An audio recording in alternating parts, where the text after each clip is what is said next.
Entonces, ¿qué hay detrás? Pues sí, una persona que viene a cuestionar su vida, que viene a cuestionar su conducta, va a encontrar pues, muchas cosas que no van a gustar y que va a doler. Porque sí va a doler, pero yo algo que le digo a las personas, Vicente, es, no es que duela ahorita, es que siempre ha dolido. Pero cuando estamos sumergidos en estas dinámicas de evasión, que al final evadimos, vamos a encontrar la manera de no conectar con el dolor.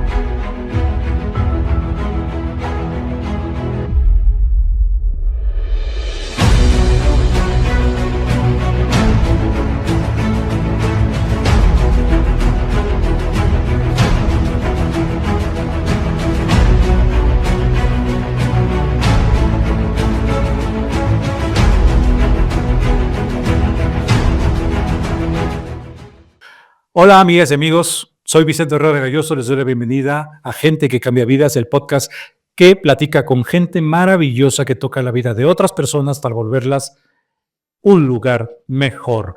Y hoy tenemos una gran invitada, tenemos a Janet Paredes. Ella es la representante de una historia súper profunda. Su enfoque no es el de las respuestas cómodas, su enfoque es el de las preguntas provocadoras que hacen que encuentres esas respuestas que tanto buscas. Su historia es una historia de transformación, ya que ella pasó de tener al mismo tiempo 18 enfermedades juntas a no tener ninguna con el poder de su mente y a querer quitarse la vida, de no querer irse nunca de esta vida. Hoy les viene a compartir parte de eso y muchas cosas más a través de su lema, sanar no es romántico, invita a que las personas sanen sus heridas y cambien su vida para volverlo un lugar mejor. Janet, muchas gracias por estar aquí. Gracias, Vicente, por la presentación y bueno, yo encantada de estar aquí para contribuir a tu audiencia. Así que dime, ¿para dónde nos vamos?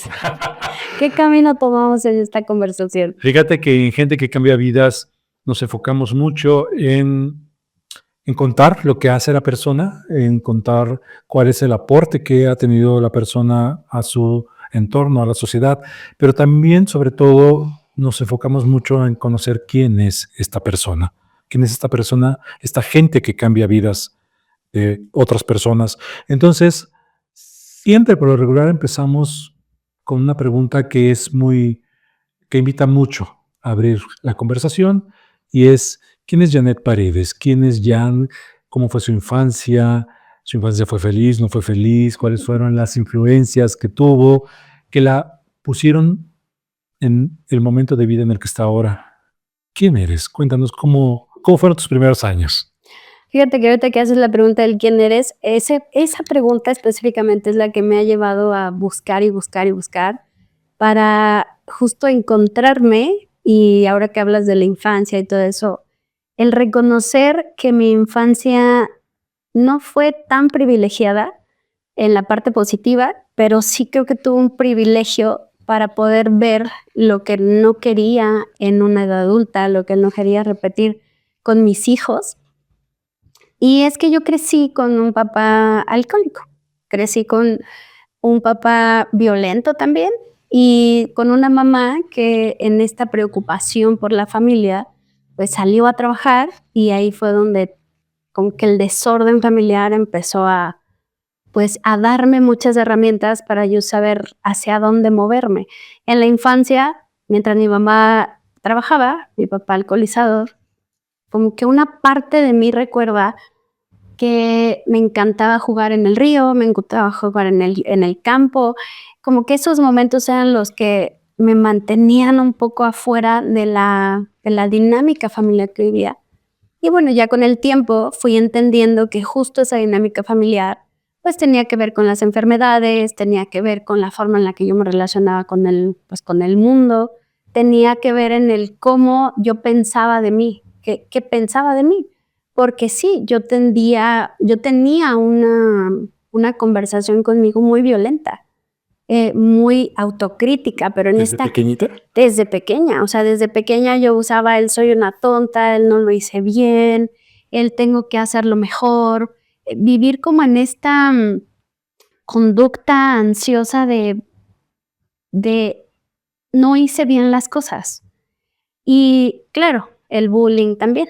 Entonces, que ahora se le llama bullying, ¿no? Antes no se le llamaba así.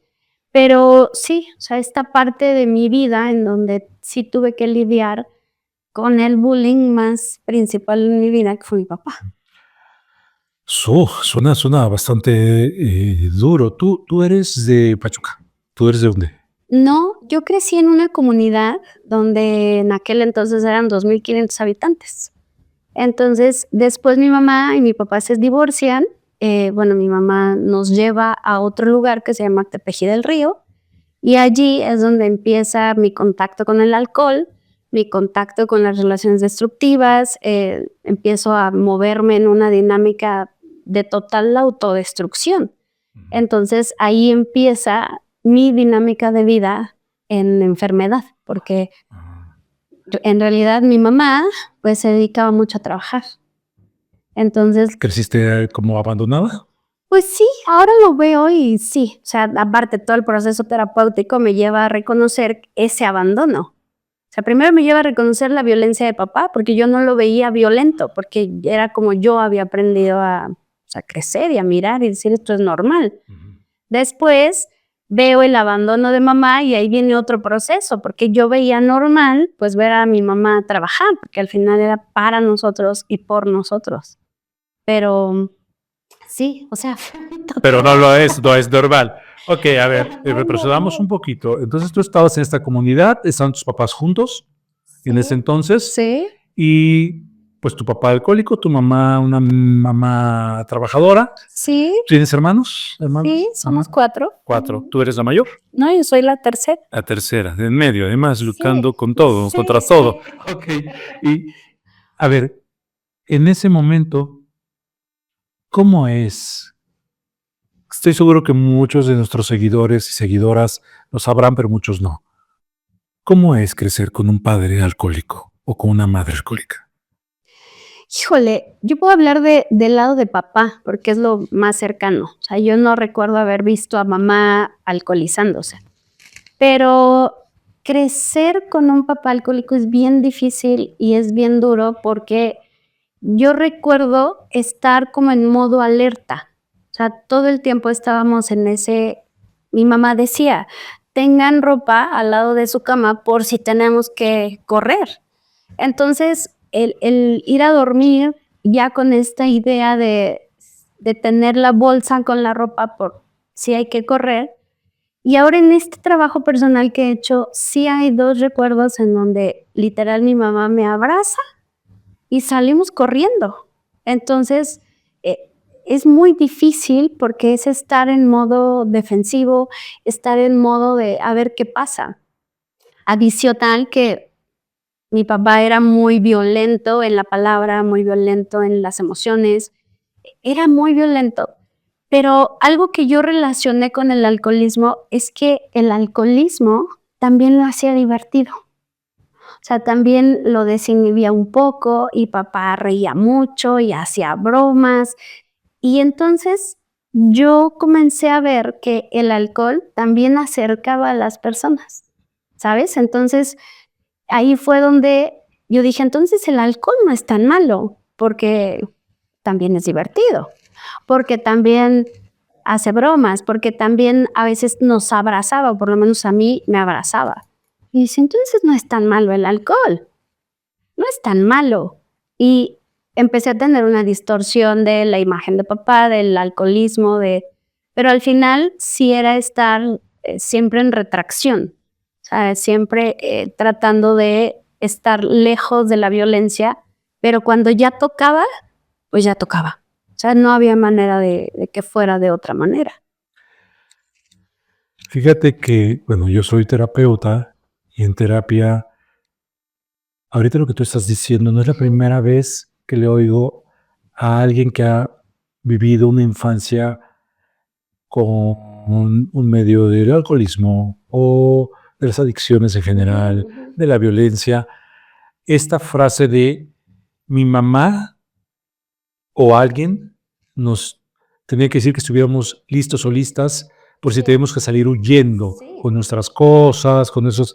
Qué presión y qué desgaste para un niño, una niña eso, ¿no?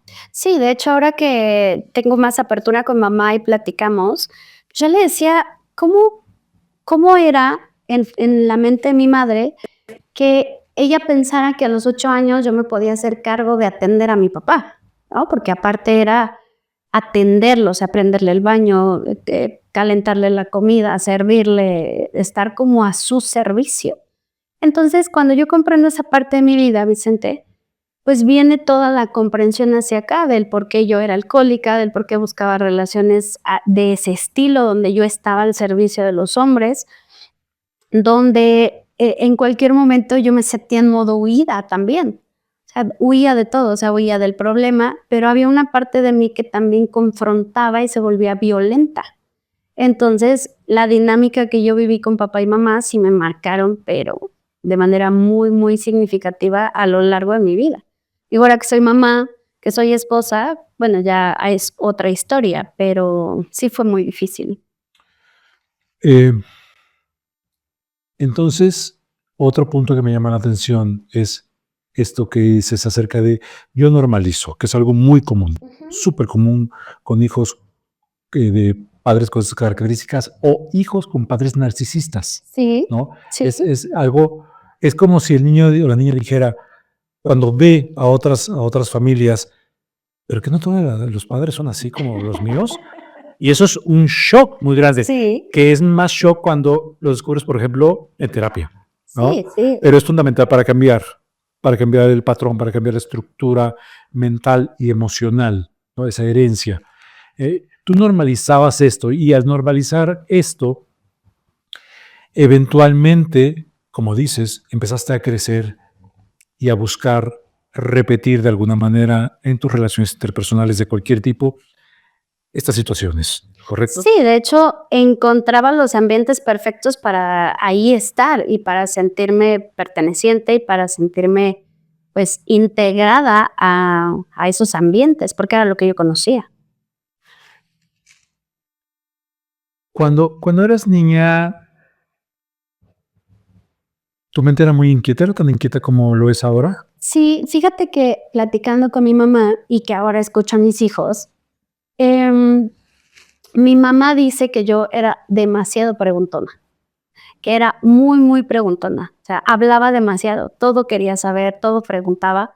Y en esa desesperación de mamá de entre ir a trabajar, entre atender la casa, entre sus preocupaciones, era como, ya, por favor, cállate. Ya no preguntes, preguntas demasiado. No sé, o sea, yo recuerdo la cara de mi mamá como en desesperación de, no sé, ya. Eso era lo que más predominaba, ya. Y por eso es que hay una parte de mí que entendió que tenía que estar callada, porque era mucho el no hables, hablas mucho, el ya por favor, o ver a mamá ocupada en otras cosas que tal vez eran más importantes. Ahí entendí que tenía que estar silenciada, que no podía estar preguntando constantemente o que mi curiosidad no era tan válida porque no era cómoda para los demás, sobre todo para mi mamá, ¿no? Porque era la más cercana, ¿no? Entonces, mis hermanos igual dicen, es que hablabas demasiado, pero conforme fui creciendo, pues el alcohol fue el medio perfecto para silenciarme, ¿no? Pues sí, al final el alcohol me silenciaba. Entonces el alcohol te silenciaba, ¿no? Es que ahora lo veo así. O sea, ahora que he tenido tanto trabajo personal, entendí que el alcohol era el medio para silenciarme. Y silenciarme en esta forma de curiosear la vida, o sea, de no hacer estas preguntas incómodas. Pero por supuesto el alcohol también me desinhibía en otras formas, ¿no? Obviamente no eran unas buenas formas, pero sí, el alcohol era mi mejor amigo para mantenerme en ese silencio mandado por el, sí, por mi mamá, básicamente, ¿no? Cuando se separan tus padres, ¿qué significa eso para ti? ¿Qué crees? No lo entendí hasta hace poco tiempo. O sea, tengo 42 años y yo seguía con esta pregunta de ¿por qué mi papá no nos buscó? Que yo tenía en mi mente una imagen donde mamá dijo nos vamos, o sea, como que llegó un momento de hartazgo y mamá dijo agarren sus cosas y nos vamos. Y recuerdo que mi mamá y uno de mis hermanos empezaron a echar cosas a una camioneta y dijo nos vamos. Mi papá entró en furia y al final nos fuimos, pero yo recuerdo ver a mi papá parado en el patio de la casa por el retrovisor y decir, yo pensando, ya, o sea, ¿qué está pasando? Y hace poco entendí que mi papá, porque se lo pude preguntar en vida, le pregunté, ¿por qué no nos buscaste? Y recuerdo que él dijo, ve cómo vivo. Si yo los buscaba, era esta la forma que yo les podía ofrecer para vivir. Entonces ahí entendí una parte de él del por qué no nos buscó, pero recuerdo que esa pregunta la tuve siempre. Y más cuando pasaban situaciones con hombres que yo decía, ¿por qué no está mi papá para que me defienda? O sea, ¿por qué no hay alguien al que yo le pueda hablar y decir, rómpele la cara? O sea, no podían, porque al final no estaba. Y fue difícil, o sea, me llevó mucho tiempo entender por qué. Además de que mi mamá no era de las mujeres que se sentara y platicara con los hijos y les explicara qué estaba pasando. O sea, era como, la vida sigue. O sea, no hay tiempo para parar, no hay tiempo para explicar, no hay tiempo para entender. La vida sigue, ¿sabes? Y yo ahí entendí por qué yo venía en este modus vivendi de a lo que sigue, a lo que sigue, a lo que sigue. O sea, ya hiciste eso, o sea, yo ya hice esto, ahora lo que sigue. Mis hijos ya hicieron esto, lo que sigue. Mi vida era así, porque así lo aprendí.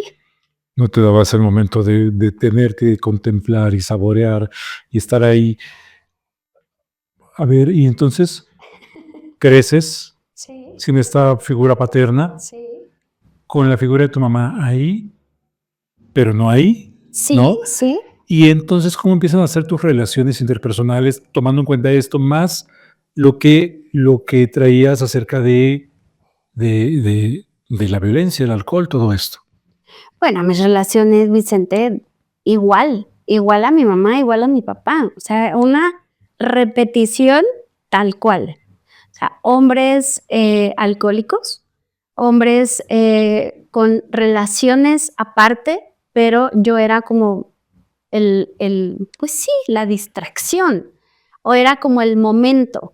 Pero yo en mi mente era, es que esto es así, esto es normal, Así es como debe ser. así es como debe ser. Perdón que te interrumpa ahí. Esto es muy importante Sí, para la gente, mujeres que nos están viendo, sí. porque muchas veces la pregunta que me hacen es, ¿por qué hay mujeres que andan con hombres casados? ¿No?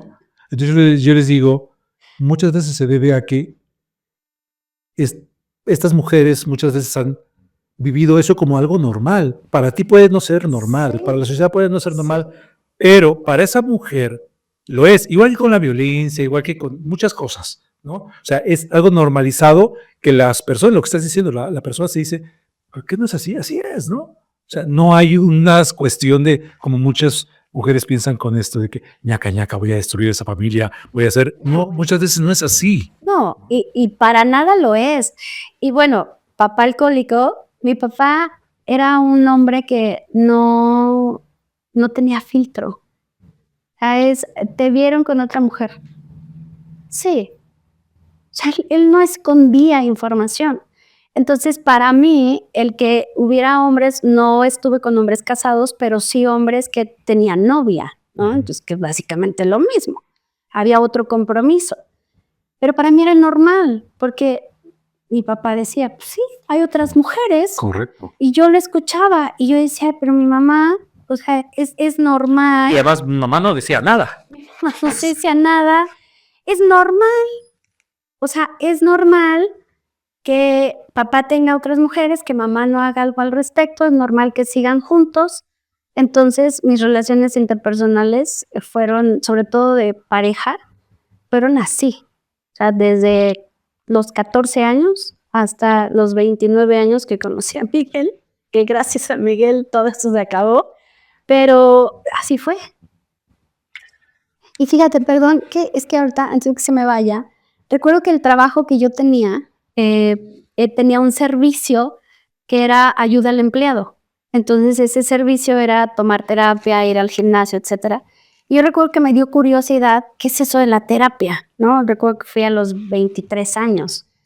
Pero cuando llegué con la psicóloga en turno y que yo llegué en un mar de lágrimas porque el chico que estaba conociendo en ese momento no volvió a buscarme, pero me había pedido dinero. Pero yo le di el dinero y ya no regresó. Entonces yo voy con la psicóloga y ¿por qué? O sea, ¿qué pasa? ¿Por qué soy tan mala o tan fea que el chico no regresa y soy tan buena persona? Entonces recuerdo que la psicóloga me dijo, cuéntame de tu papá. Vicente, no regresé a terapia. Una historia muy repetida, muy repetida. No regresé a terapia. Qué miedo. Sí, qué miedo. Y aparte molesta, porque ¿qué tiene que ver el papá con que yo tengo aquí un tipo que se lleva mi dinero? Porque además, ¿sabes? Hoy sé que muy en la onda de la victimez, ¿no? De porque a mí. Pero era normal mis relaciones así. Así, Vicente. Todas mis relaciones desde los 14 hasta los 29, o sea, imagínate. Oye, y mencionas, que es lo que mencionamos en la intro, mencionas que tú padecías al mismo tiempo 18 enfermedades. Sí. ¿Qué enfermedades? ¿Cómo era vivir con 18 enfermedades? ¿Cómo eres consciente de eso? O sea, Es que soy consciente de eso cuando empiezo a cuestionar la obesidad, porque una enfermedad aparte, yo el alcoholismo no lo veía como enfermedad, pero de ahí se suscitan otras tantas cosas, termino en obesidad, o sea, yo mido unos 50 y llegué a pesar 89 kilos. O sea, y llegó un momento en donde pierdo el trabajo, pierdo dinero, llego a casa de mi madre, ¿no? Y allí empezaron muchos cuestionamientos internos y el principal fue la obesidad, ¿no? Entonces, la obesidad para mí siempre fue el talón de Aquiles, o sea, el tema del cuerpo, porque además papá ejercía violencia sobre mi cuerpo. O sea, cuando empezaba mi cuerpo a desarrollarse, pues eran los tocamientos, ¿no? Y la burla y el pellizcar la lonja y se reía y esas cosas. Entonces, para mí el cuerpo sí había representado el peor, o sea, el peor momento de mi vida, ¿no? El tener senos, el tener cuerpo de mujer. Yo estaba peleada con las mujeres, pero la obesidad fue mi punto de quiebre, a donde yo dije, ¿en serio este cuerpo es mío? O sea, es lo que me toca. Y lo que me llevó a mirar todo eso fue que tenía ovario poliquístico. Entonces, el alcoholismo, la obesidad, después vino el ovario poliquístico. Y recuerdo que el chico de un consultorio similar me dice, es que tu matriz te la tienen que quitar porque no sirve. No sé si era un médico practicante, si era un médico. ¿cuántos años tenías? No, yo tenía en aquel entonces 27, 28. Y así, es que su matriz ya no sirve. Y recuerdo que salí de ese consultorio destrozada, pero aparte con un dolor muy fuerte en el útero, porque mis dolores menstruales me tiraban, me tenían que inyectar para dormirme. Entonces, recuerdo que llegué a casa y solo me recuerdo en una posición fetal, apretando el útero porque era mucho el dolor, y me quedé dormida. Cuando despierto, dije, se acabó. No más. No más. Y ahí empecé a leer y empecé a investigar, y bueno, eso me llevó a otros temas, y ahí se abrió la coladera y salieron todas las cucaras. Ok, entonces tú a los 26, 27, este evento es la última gota que derrama el vaso Sí, y dices, se acabó. A partir de este momento yo tengo que tomar el control de mi vida. pues no lo dije así, yo dije, quiero comprender más allá. Qué bueno fuera si así lo hubiera dicho. No, es yo quiero entender qué está pasando en mí. Esa fue la frase que dije, yo quiero entender qué está pasando en mí, porque la obesidad no es normal, porque el alcoholismo no es normal, porque la dermatitis atópica no es normal. ¿Qué más hay? Mi pregunta, Vicente, siempre ha sido el ¿qué más hay? ¿Qué más hay detrás de esto? ¿Y qué respondes? No, bueno, ¿qué más hay? ¿Qué tiene que ver con los patrones heredados? Desde esto que he trabajado en mí, es que eso me llevó a mirar todos los patrones aprendidos en mi sistema familiar, ¿no? Más todo lo que viene detrás de cada integrante de la familia. Entonces, yo amo ver las dinámicas familiares. Ahora que acompaño a otras personas, mi foco es cuéntame de las dinámicas familiares en las que tú creciste, ya sea con papás o cuidadores.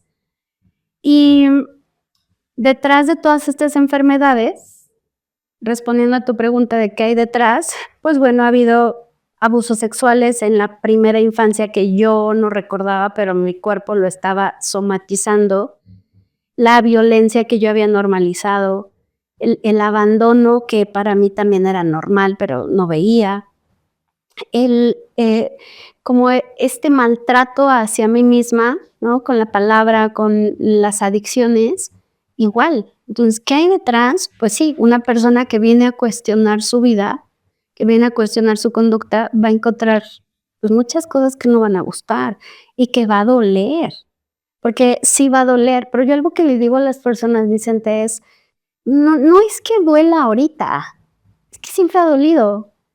Pero cuando estamos sumergidos en estas dinámicas de evasión, que al final evadimos, vamos a encontrar la manera de no conectar con el dolor. Y cuando nos decidimos al ya no más, pues ahí sale el dolor como cascada, porque no es solo lo que te duele ahorita de que te das cuenta, sino lo que no has querido ver desde hace muchísimo tiempo, ¿no? Entonces, ¿qué hay detrás? Pues yo puedo decirte que hay dolor evadido. Dolor evadido. El asunto de perderlo todo, de alguna forma, es un tema que tú y yo como terapeutas sabemos que resuena en mucha gente, en la mayoría de la gente. Sí, Am, ¿Cómo fue para ti el llegar a un punto en donde tú decías, porque además también mencionas que pensaste en ya no seguir viviendo, sí. ¿no? ¿Cómo fue para ti el momento en donde tocas fondo y dices, quiero, pero no sé cómo? ¿Cómo empiezas a descubrir el cómo salir de ese perderlo todo, de ese estar devastada, de ese tocar fondo? Mi pregunta es, ¿qué más hay? Porque el día que toco fondo en este pensamiento de quitarme la vida, recuerdo que yo estaba con una persona que tomaba antidepresivos. Y por lo que hoy sé, yo no soy experta en el tema, pero lo que hoy sé es que los antidepresivos en dosis excesivas, pues te, te duermen, te aletargan.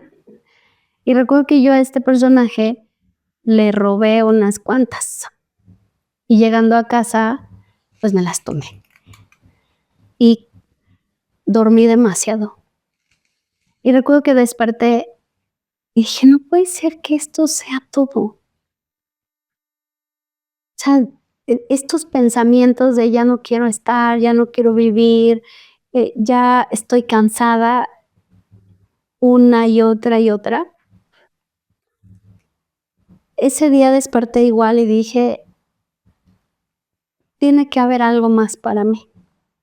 Y entonces me levanté y dije, ¿qué tengo para hacer algo diferente? y usé lo que tenía, un teléfono y empezar a leer. Tenía el internet del negocio de mi madre, entonces yo todas las mañanas llegaba media hora, una hora antes al negocio con la cortina cerrada y me ponía en internet a leer, a leer, a leer. Y ahí empecé a encontrar muchas respuestas. O sea, todas las dudas que tenías las googleabas, digamos. Y eso iba enlazando y enlazando. No, no es que dijiste como algunas personas, voy a estudiar esto, voy a acercarme a este círculo. Tú dijiste, me tengo que agarrar a algún lado, qué es lo que me está agobiando, cuáles son las preguntas que tengo y Sí, de eso. sí, y claro, de lo que leía era cómo esto aplica en mí. No era que todo lo que leyera es certero, sino es cómo lo aplico en mí, cómo aplica en mí. Y varias cosas me hacían sentido. Y uno de los principales autores con los que yo me enganché muchísimo fue Alejandro Jodorowsky. Su metodología, su filosofía. Y recuerdo que su primer libro que llegó a mi vida fue justo el de Estudia tu historia familiar. Y ahí fue donde empecé a hacer preguntas. Y le preguntaba a mi mamá y recuerdo que mamá decía, ya no abras el pasado, ya déjalo así, ya pasó. Pero yo decía, no, aquí debe de haber algo que me tiene que ayudar a mí. Y poco a poco fui encontrando la información y claro, todo se fue poniendo peor, pero para después mejorar. ¿Por qué peor? Porque hacer preguntas es incómodo. Para ti y para los demás, sobre todo. Es que si no estamos acostumbrados a hacer preguntas, también para nosotros puede ser incómodo. Para mí era incómodo, porque ¿cómo le voy a preguntar a mi mamá de por qué dejó a mi papá? ¿Cómo le voy a preguntar a mi mamá si quería abortarme o no? O sea, era incómodo, pero soy muy atrabancada. Algo que me caracteriza es que muchas cosas no las pienso y es, si esto tiene un bien mayor, lo hago. Y sí recuerdo la incomodidad de mi mamá, ¿no? Y muchas veces era, no me acuerdo. No me acuerdo, vamos a abrir el negocio, ¿no?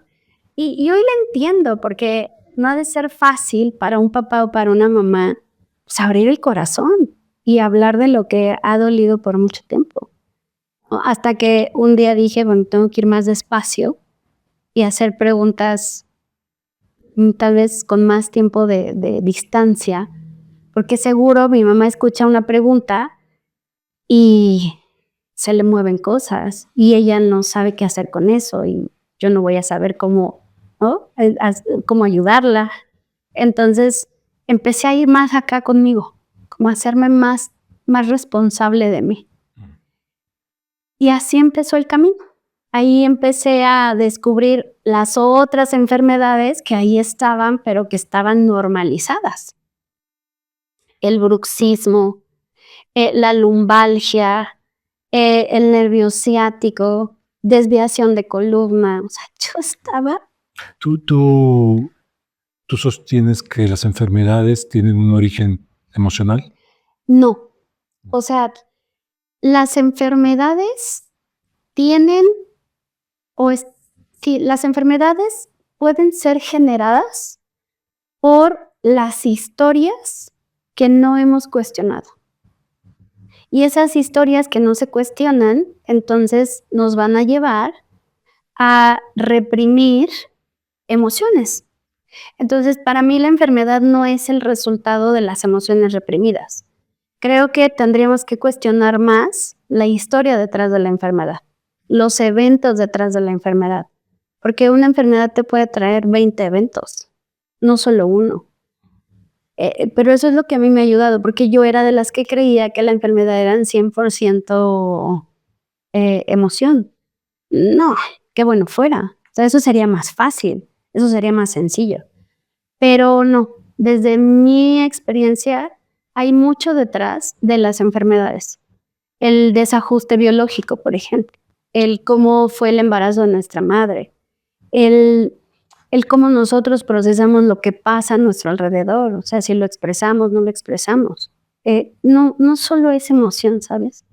Y ahí es donde yo a veces caigo un poco en desesperación con mis pacientes de, a ver, sí, Tal vez alguien dijo que la obesidad era una capa protectora. Sí, pero entonces vamos a indagar cuáles son esos eventos en los que tú aprendiste a protegerte, y no es uno, Vicente. O sea, son muchísimos y tenemos que ir, pues no uno por uno, pero sí por el que más esté generando esa tensión en la persona. Sí, porque te lo preguntaba porque llega un punto en donde yo coincido contigo, ¿no? Es multifactorial. Llega un punto en donde a veces la gente es mal informada, ¿no? Sí, Es esto, es una sola cosa. sí. Escribe con tal tinta y etcétera, ¿no? Nos vamos a meter ahí. No quiero que me pongan ahí una demanda. Entonces, es multifactorial. Ahora, en tu caso, después de estar con todo esto, cumples 29 años y hay un evento muy importante en tu vida. ¿Cuál es ese evento importante en tu vida, Janet? El evento importante en mi vida es que fueron dos en esa edad. El primero es que perdí el trabajo, regresé a casa de mi madre. Y el segundo evento importante es que conocí a Miguel. Miguel es mi esposo, ahora ya es mi esposo. Estamos entrando al año 12 juntos. Entonces, cuando yo ya estaba en este punto de me quiero ir porque la relación con mamá no era nada buena, porque yo no estaba generando los suficientes ingresos para poder mantenerme yo sola porque vivía de propinas, era mesera en aquel entonces. Después de ganar un gran sueldo en una empresa, ahora vive de 200 pesos de propina a la semana. Y justo cuando le dije a mi mejor amiga, me voy, la próxima semana ya, es mi última semana aquí, se atraviesan Navidades, etcétera, y a Miguel se le ocurrió pedirle mi número a mi amiga y decir, te invito a un café. Y ese café se convirtió en vivir juntos, tener hijos, casarnos.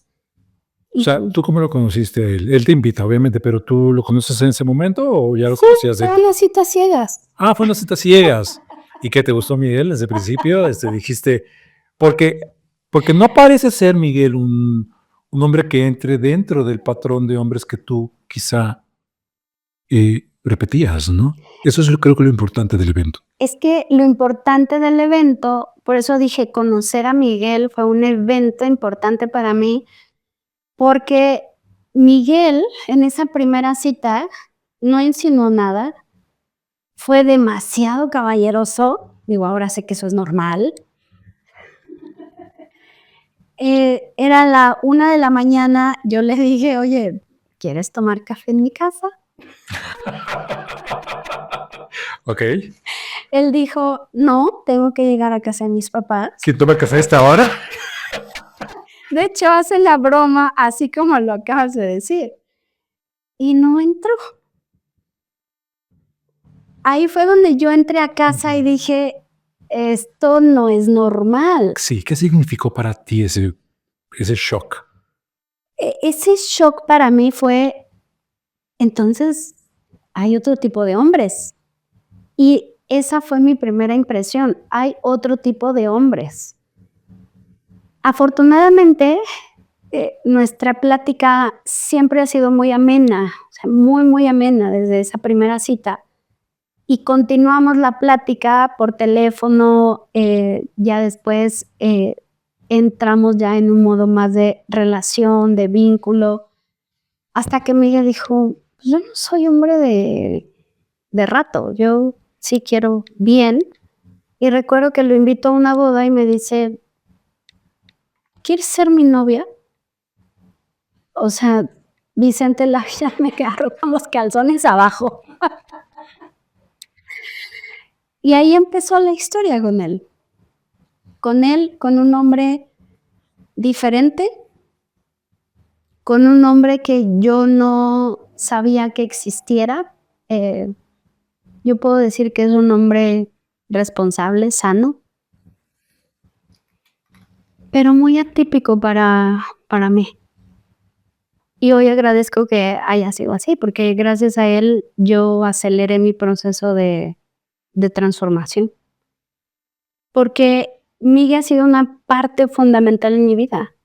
Él ha estado ahí para sostener cada proceso, a cada descubrimiento, cada momento de quiebre, cada resignificación de historia. Estuvo conmigo en todo el proceso con mi papá para sanar esa relación. Estuvo conmigo cuando nos quedamos sin nada. Entonces, creo que él ha sido una parte fundamental para que yo dijera, le entro con todo a mi transformación. Es un compañero. Sí, hoy sí lo puedo reconocer como un compañero. Y con él descubrí que tenía que detener forzar y poner a prueba a los hombres para ver qué tanto me amaban o qué tanto querían quedarse o irse. Cuando yo entendí que no había nada que forzar en Miguel ni nada que ponerlo a prueba, ese momento dije, ya no hay nada que pelear. Y ese momento fue para mí crucial, porque ya no hay nada que pelear. La lucha con los hombres se acaba conmigo, porque aparte tengo 2 varones. Tienes dos niños. Tengo 2 varones. Entonces, con Miguel decidí acabar con la lucha con los hombres. Y hoy, híjole, yo soy pro hombres, o sea, soy pro pareja, como pro unión. Desde el mirar cómo podemos ser equipo, ¿no? No solo en la relación de pareja, sino en todo. O sea, creo que no hay manera de hacer las cosas si no hacemos equipo, hombres y mujeres, ¿no? Entonces, con Miguel yo terminé la lucha con los hombres. Y eso también te sirve en tu maternar a 2 varones, por supuesto, ¿no? O sea, la vida es inteligente, la vida es sabia, la vida te manda en las pruebas decir, ahí te va esto, a ver si es cierto que estás aprendiendo.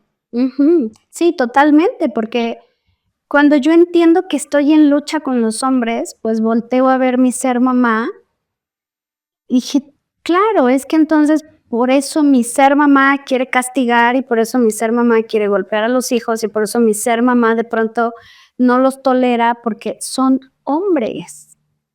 Y cuando yo me doy cuenta de eso, Vicente, la dinámica familiar cambió completamente. O sea, uno de mis hijos se enfermaba mucho y dejó de enfermarse porque la dinámica familiar ya era armoniosa, era en respeto, era en juego, era como hasta en libertad. Y dejé de pelear con mis hijos hombres. Y ahí fue donde dije, es que estos hombres requieren una historia diferente a la de su madre. Y ahí fue donde mi ser mamá también se relajó. Tú te dedicas ahora a acompañar mucho a personas, particularmente mujeres. ¿Tú crees que esto que estás mencionando es algo que está detrás de muchas mujeres que quizá han malentendido ciertos factores de la sociedad? Sí, sí, en el camino en el que he elegido acompañar a otros es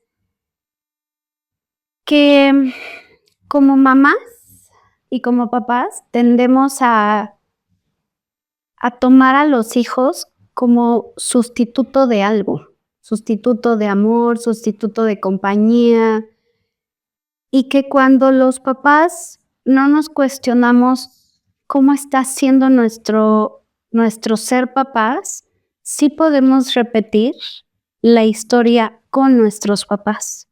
Entonces, sí creo que cuando no nos cuestionamos cómo estamos mirando a los hijos o desde qué historia nuestra estamos mirando a los hijos, ahí es donde la dinámica familiar se distorsiona.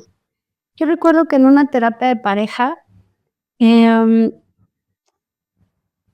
yo cuestionaba la ausencia de Miguel como papá, pero también observaba un comportamiento de uno de mis hijos donde él parecía que se quería colocar en ese lugar de yo te cuido, mamá. O sea, cuando mi papá no esté, yo te cuido. Y a mí esas palabras me hacían mucho ruido, tal vez para muchos es muy romántico, ¿no? Ay, mi hijito me va a cuidar, ay, mi niño, y lo aplauden, y yo no. Yo decía, esto no está bien. ¿Qué está viendo mi hijo que cree que cuando no esté su papá, tiene que cuidar? Mi otro hijo decía, si él te cuida, entonces yo defiendo a mi hermano, yo defiendo a mi papá.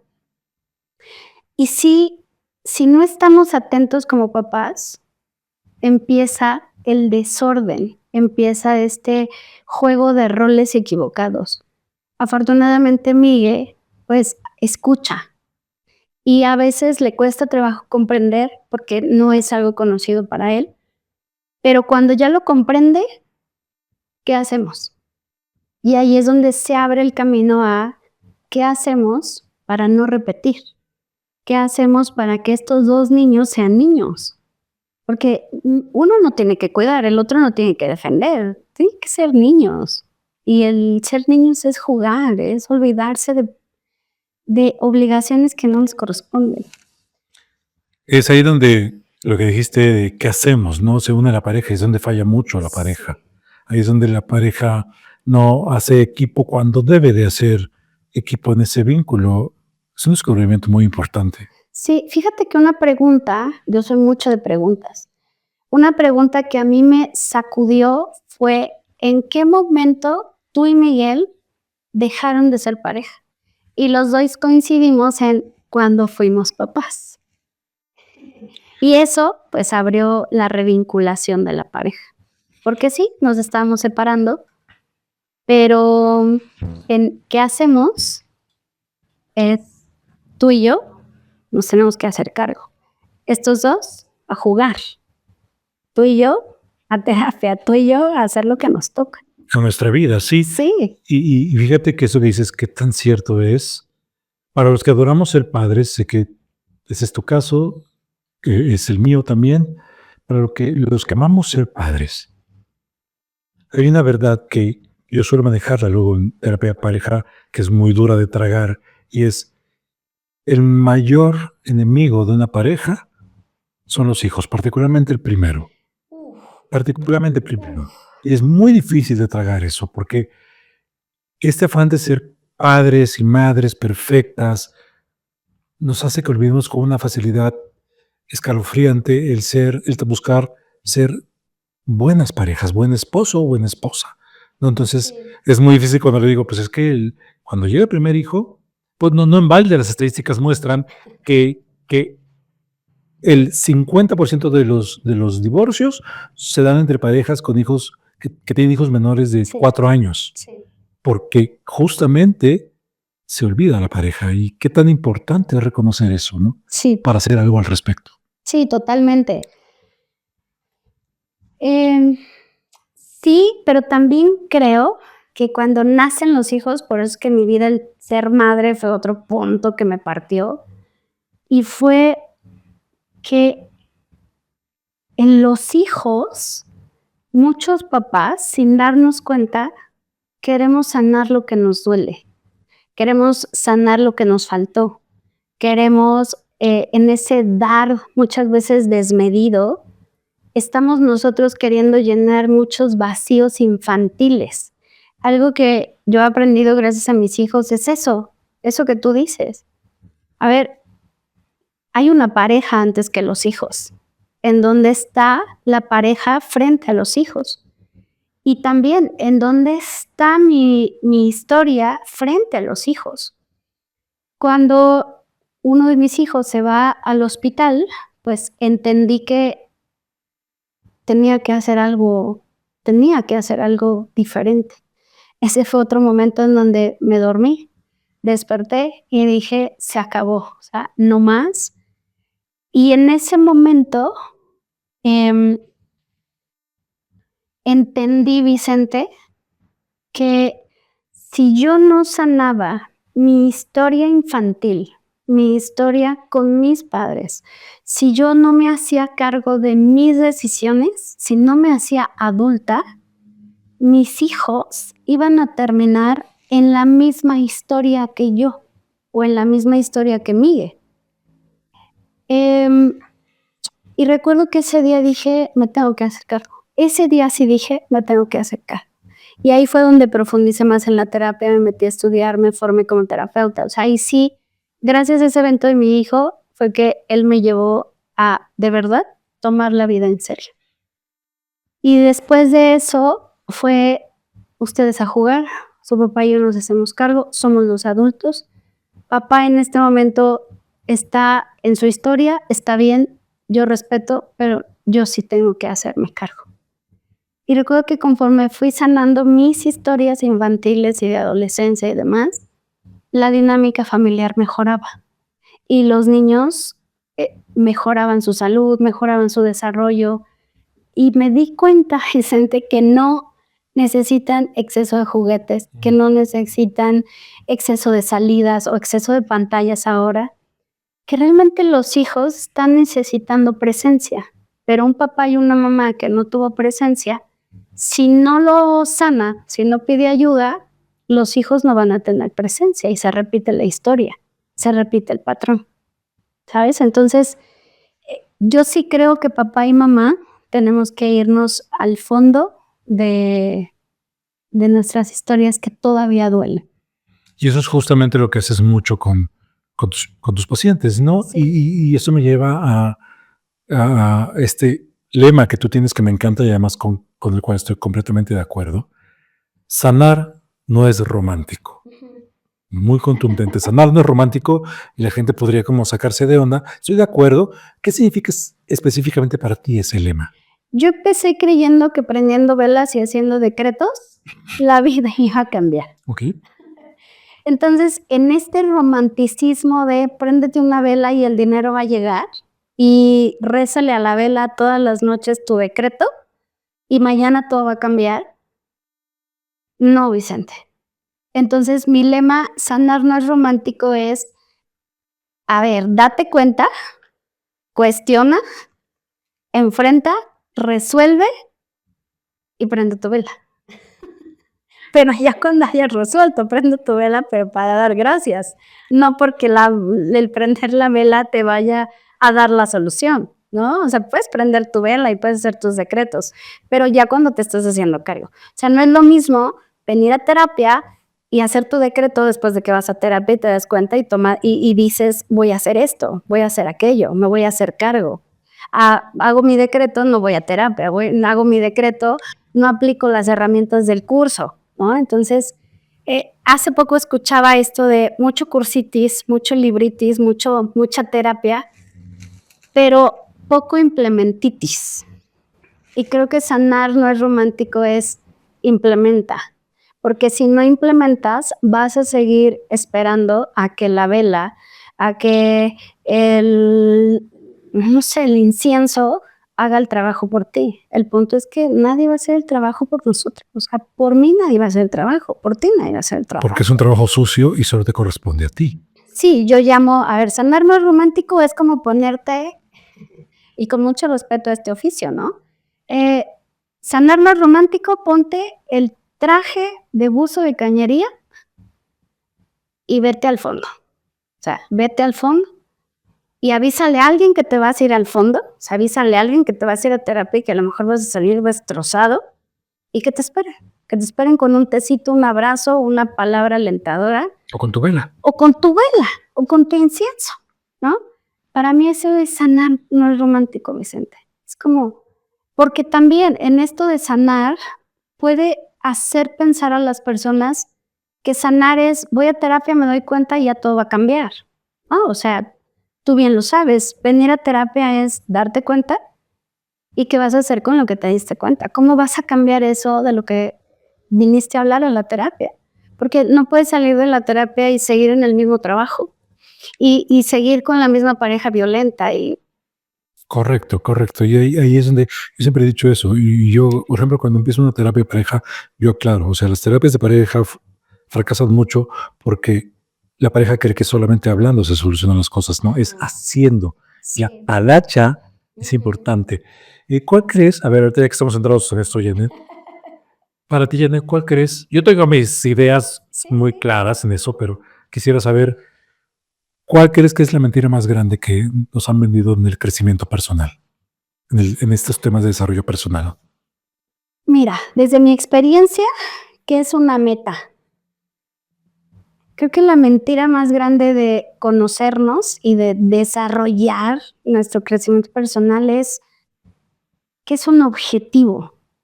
Pero si la gente entendiera que es un camino y que es un camino que no termina y que es un camino que no tiene fin y que conforme vas trabajando un tema va a salir otro y va a salir otro y que mucha gente, otra mentira ahorita que lo menciono es que vas a creer que no retrocedes. O sea, como que ya tocaste el tema de, digo, ahí me pasó, toco el tema de la insuficiencia y ya no, nunca más va a volver a salir el tema de la insuficiencia, ¿no? Pero no, las personas no saben que hay insuficiencia profesional, insuficiencia de mamá, insuficiencia de pareja, insuficiencia personal, insuficiencia sexual, insuficiencia en el autocuidado, o sea, y que el camino es eso, prepararte para que cuando vuelva a salir el tema de la insuficiencia, no sientas que estás retrocediendo, no sientas que otra vez estás repitiendo el patrón, porque para mí esa es una mentira muy grande, que lo hablas una vez y ya no va a volver a salir nunca, o que es el objetivo, ¿no? Un objetivo como ganar $1,000, ya ganaste $1,000 y ya, no, o sea, ganas $1,000, debe de haber algo más. Lo mismo en el desarrollo personal, ok, ya trabajaste mamá, ¿qué sigue? Porque vienen otros temas, porque vienen otras situaciones. Hablas mucho acerca de la responsabilidad personal. ¿Cuál para ti como terapeuta es el reto más grande en este asunto de la responsabilidad personal con los pacientes? Lo tengo clarísimo, dejar de culpar. O sea, dejar de culpar y dejar de señalar. Porque, digo, yo fui una de esas personas, ¿no? Y lo veo con los pacientes. El me hicieron, el me violentaron, el me... Y no recuerdo en dónde leí esta frase que dice que para, no sé si tú la dijiste, ¿Qué se quitar el me? no, que decía que para que haya un conflicto, una pelea, se requieren dos, pero para sanar el conflicto se requiere una persona, ¿no? Entonces, si realmente queremos sanar, te requiere solo a ti. O sea, no necesitas a la pareja, no necesitas a los hijos y dejar de culpar creo que sería el primer paso de hacernos cargo y responsables. Conozco tu trabajo, sé que muchísima gente es beneficiada con tus talleres, con tus terapias, con tus encuentros. Am, ¿En qué momento tú te diste cuenta que todo lo que habías vivido, trabajado, le podía servir a otras personas? Lo tengo muy claro. Una persona llegó a mí para que le pusiera balines para bajar de peso, porque veía que yo estaba bajando y bajando y bajando, y como yo traía balines, pero esa persona decía, es que cada que vengo a ponerme balines contigo y platico contigo, yo encuentro algo que no encuentro en otro lado. Y aparte, cuando me cuentas tu historia, me siento identificada. Esa persona para mí, Vicente, fue como un ángel, así como la señal divina. Y ahí me di cuenta que mi experiencia de vida, si lograba combinarla con el conocimiento, podía seguir ayudando a más personas que resonaran con mi historia, porque no todos somos para todos. He conocido personas que me dicen, tu tono de voz no la soporto. Yo, está bien, no soy para ti. Habrá un tono de voz con el que sí resuenes. Y esa parte me ha ayudado a seguir, a decir, mi historia es importante. Porque venimos de historias donde la historia personal no es importante, porque se invalida la experiencia. Correcto. ¿Qué le dirías en este momento? ¿Qué le dirías en este momento a una persona que está en crisis para que entienda que hay una salida aunque no la vea? Que la crisis tiene fecha de caducidad y que una crisis tiene un aprendizaje y una fecha de caducidad, a menos de que la persona elija no salir de allí, porque también las crisis tienen beneficios ocultos. Y cuando una persona no quiere salir de la crisis, probablemente no es que no quiera salir de la crisis, es que no quiere soltar los beneficios. En concreto, lo que yo le diría es, las crisis pasan a menos de que tú no quieras soltar los beneficios que te está dando la crisis. O sea, tienes que vivir la crisis confiando en que va a terminar y confiando en que si pones atención y trabajo, vas a salir beneficiado, beneficiada de esto, Sí. ¿no? Sí, te va a dar beneficios diferentes a los que podemos obtener en crisis. ¿Qué estás haciendo? ¿Qué sigue para Janet? ¿Cuáles son tus planes a futuro, a corto plazo? Ahorita reestructurar, o sea, estoy entrando a un momento de vida donde he logrado identificar el modo supervivencia en el que venía construyendo mi vida. En ese no descanso, en ese no gozo, en ese que sigue, que sigue, que sigue. Ahora estoy en qué sí quiero hacer. O sea, qué sí podría hacer los próximos 10 años sin sentir que se va a acabar o sin sentir que me cansa, ¿no? Entonces, estoy en reestructura. La familia, prioridad 100%, pero más que la familia es pareja. O sea, mi orden es pareja, hijos y profesión. Entonces, si logro reestructurar esas 3 cosas en mi vida, ya me considero la mujer más exitosa y satisfecha del planeta.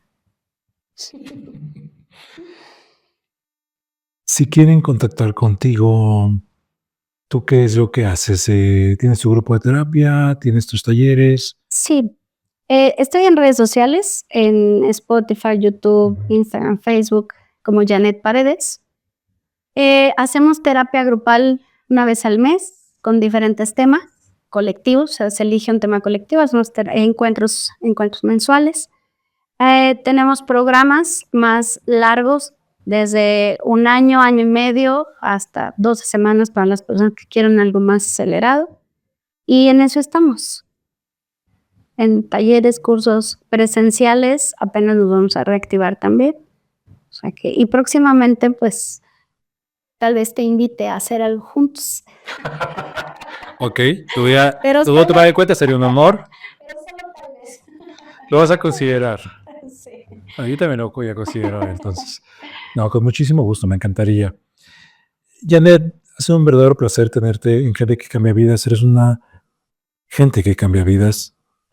Para empezar, primero la tuya, que eso es lo más valeroso que una persona puede hacer.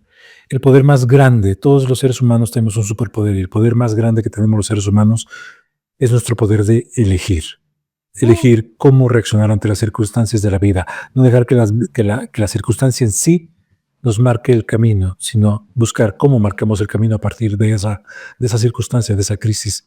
Creo que tú eres un ejemplo vivo de una persona que comprende eso, que comprendió eso y eso te tiene aquí ayudando a otras personas, cambiando la vida a otras personas, porque además me consta que la mayoría de tus pacientes son personas que pueden hablar muy, muy bien de ti, de lo que haces. Y terminamos nuestro podcast siempre con una pregunta. Y esa pregunta es, evidentemente, Janet Paredes le ha cambiado la vida a muchas personas, pero ¿quién a Janet Paredes le ha cambiado su vida?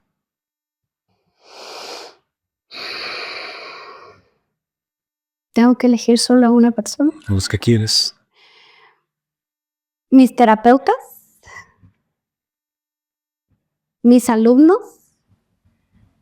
mis pacientes, mis padres y Miguel, mis hijos.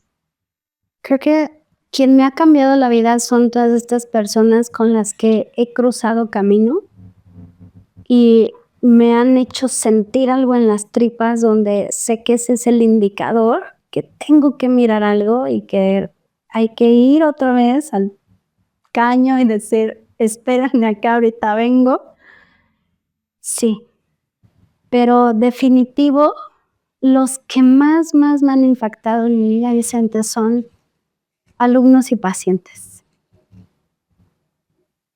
Creo que ellos, a través de sus historias, a través de lo que me comparten, me ayudan a mirar, me ayudan a resonar algo que yo no estoy viendo o que no he logrado comprender del todo, y cuando llega esa persona a consulta, cuando llega ese alumno con ese comentario, con esa historia, digo, claro, esto era.